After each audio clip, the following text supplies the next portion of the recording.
Greetings. This is Ernest Mann coming to you from America's Pacific Northwest, reaching out to those who enjoy insights and opinions you just won't hear anywhere else.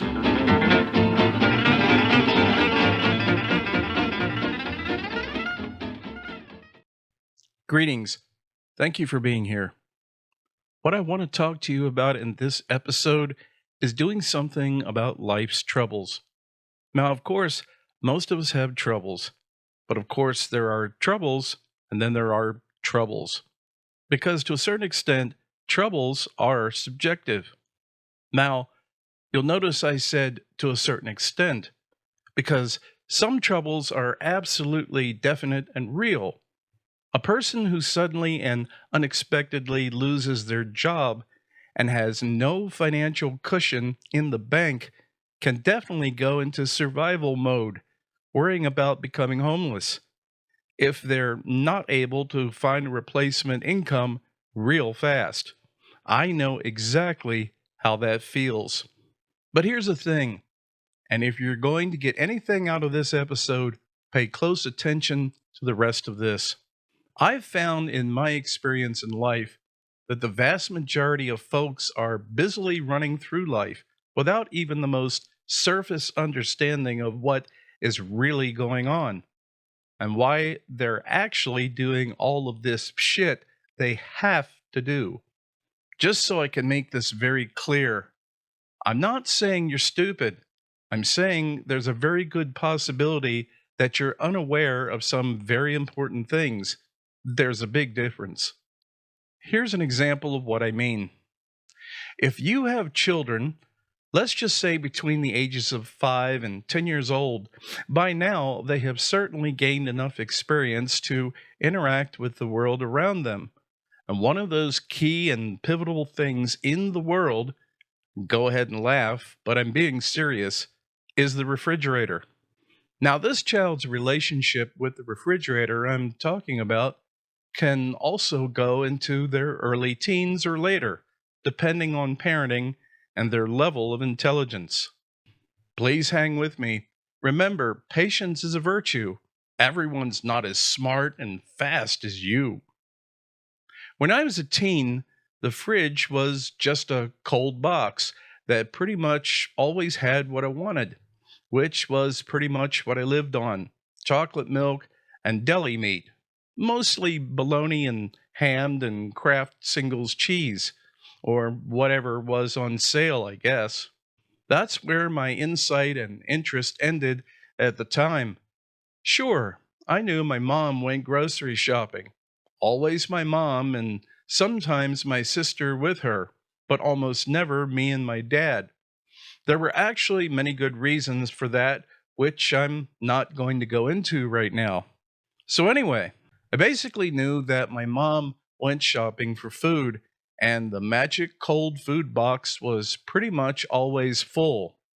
And this is the way your children see their magic food box.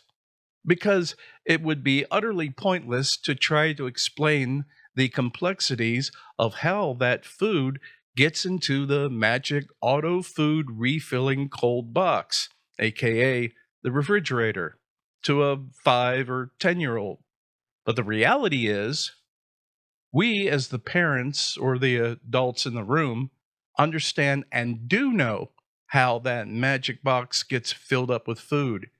And I'm not talking about the step-by-step process of getting into your car, going to the supermarket. Hopefully, you stick to your shopping list and don't do much impulse buying. Literally bringing home the bacon, because ironically, it involves the complexities of bringing home the bacon. The point of what I'm saying is that children and or teenagers inherently appreciate nothing, as long as they're children and teenagers. It's something that's simply beyond their developmental state, but that is supposed to change as they approach adulthood. But unfortunately, in most of America today, it doesn't, because the consumer system control is designed to create perpetual children. A condition that was pointed out many years ago in a 1983 book titled The Peter Pan Syndrome by the late Dr. Dan Urban Kelly. And in my opinion, it's largely created by poor parenting skills, which only gets worse with each successive generation, because the system does not want adults with critical thinking skills.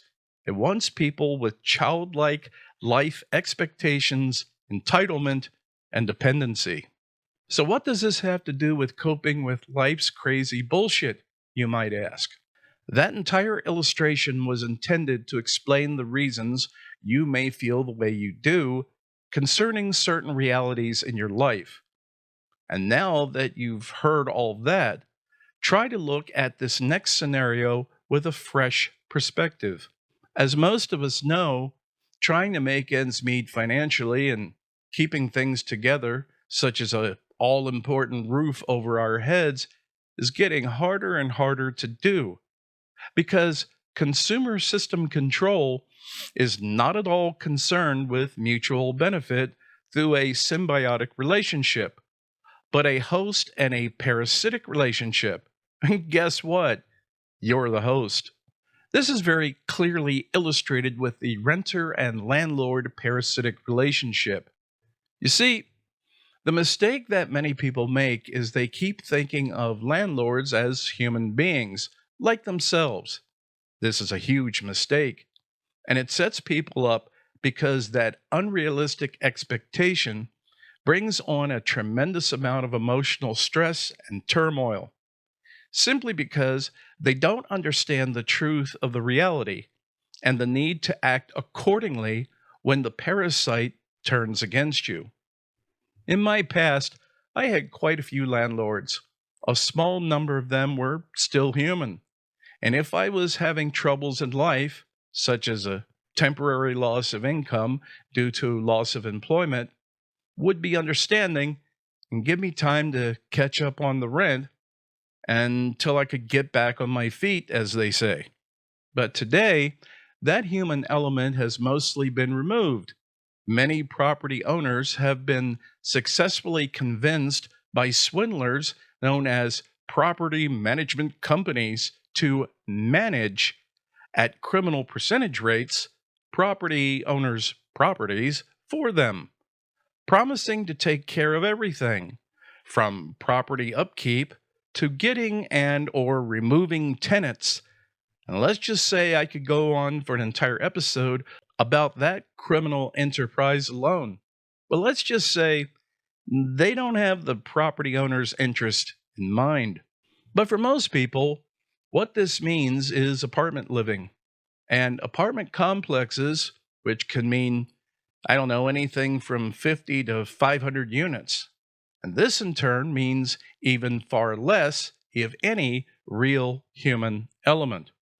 The reality here is that if you live in a property management managed home, and especially if you're living in some kind of apartment complex, the system is not there in any way to help you. It doesn't matter if you've lived there 6 months or 6 years and have provided the parasite with their rent on time every month. The moment you fail to do so, simply because life happened, and the thing, as many of you know, life simply does happen, you instantaneously become evil and the enemy. You suddenly become the thing that is no longer useful and needs to be gotten rid of. I'm going to wrap this up by giving you the key point based on everything I've said so far. Except in some very specialized situations, which now are very few and far between, a landlord, regardless of how nice they may seem, is never your friend. They, by definition, are a parasite, and you are the host. And even if you've been a faithful host for many years, your personal situation and any emotional effects potential eviction may have on you, they simply don't care. You must understand that you're simply dealing with a psychopathic mob mentality. So you unexpectedly lost your job because the company closed the store. Hmm. Fuck you. We want our money. I know this may sound like bitter medicine. Perhaps it is.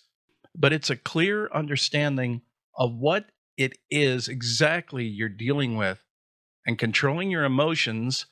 That offers the best chance of overcoming life's crazy bullshit, not acting like an indignant and hyper angry teenager who slams the refrigerator door shut because there's no food in it. I hope you found that informative or at least entertaining. If you have any questions or just want to reach out to me, you can do so via my website link in the description below. And please consider subscribing so my ass doesn't get evicted. Until next time, this is Ernest, and that's all I've got for today.